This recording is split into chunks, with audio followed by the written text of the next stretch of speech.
नमस्कार, स्वागत है आपका देश की बेटियों को समर्पित हमारी इस खास पेशकश में। मैं हूं आपके साथ मीना शर्मा।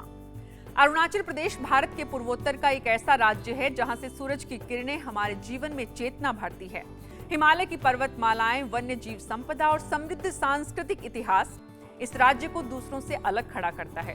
और इसी राज्य को नई पहचान दिलाने में जुटी है यहाँ के एक छोटे से गाँव की बेटी, जिसे टी लेडी के नाम से जाना जाता है।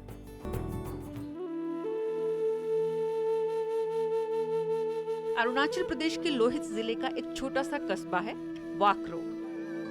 कुछ दिनों पहले तक कम ही लोग जानते थे इस कस्बे का नाम, लेकिन आज वाक्रो अरुणाचल की पहाड़ियों से निकलकर विदेशों तक पहुंच गया है। और ये मुमकिन बनाया है बासामलू क्रिस्को ने। मिश्मी जनजाति की इस बेटी ने अपने कस्बे को अफीम की खेती से छुटकारा दिलाने के लिए ऑर्गेनिक चाय की खेती का विकल्प चुना। अपनी जमीन को चाय के बागानों में तब्दील करने की ये कोशिश 6 साल पहले अकेले शुरू की, लेकिन आज वे अरुणाचल की पहाड़ियों में ऑर्गेनिक ग्रीन टी रिवॉल्यूशन का जरिया बन रही हैं। 90 के दशक से पहले इस पूरे इलाके में संतरे की खेती होती थी, लेकिन प्रकृति का प्रकोप ऐसा हुआ कि 90 के बाद यहाँ संतरे की फसल में भारी गिरावट होने लगी। रोजी रोटी के लिए लोग अफीम की खेती से जुड़ने लगे। अफीम की खेती कर किसान दाल रोटी का बंदोबस्त तो कर लेते, लेकिन यहाँ भी एजेंट पूरा का पूरा खेत खरीद लिया करते थे। कानून की पेचीदगी भी भारी थी। बासामलू उस वक्त दिल्ली में पोस्ट ग्रेजुएशन की पढ़ाई कर वापस लौटी थी। उसी वक्त माँ कैंसर की बीमारी से जूझ रही थी और डॉक्टर ने ग्रीन टी पिलाने की सलाह दी। तो अल्टीमेटली जब मेरा माँ का जो बीमार हुआ तो माँ को मैंने एडवाइस किया गया कि आपको ये ऑर्गेनिक ग्रीन टी पीना चाहिए। तो मैं डिब्रूगढ़ से ला के देती थी। बाद में मेरा मेंटर विनोद सायरा ने बताया कि why don't you use your तुम्हारा बैकयार्ड में जो एरिया है तुम अपना से भी तो कर सकते हो। तो मैंने पूछा उनको कि नहीं, ये तो बहुत कॉस्टली अफेयर है, पीपल सेस।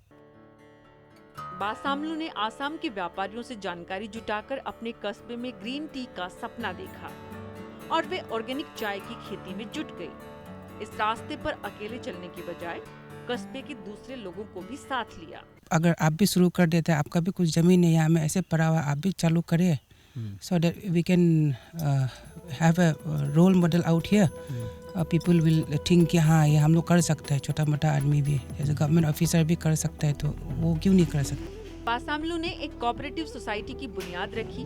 असम के बड़े व्यापारियों की मदद से जंगल में एक छोटी सी फैक्ट्री शुरू की। गांव वालों को उत्साहित करने के लिए उनके बगान की चाय अधिक से अधिक पैसे में खरीदने लगी, ताकि वो फिर से अफीम की खेती का रुख न करे।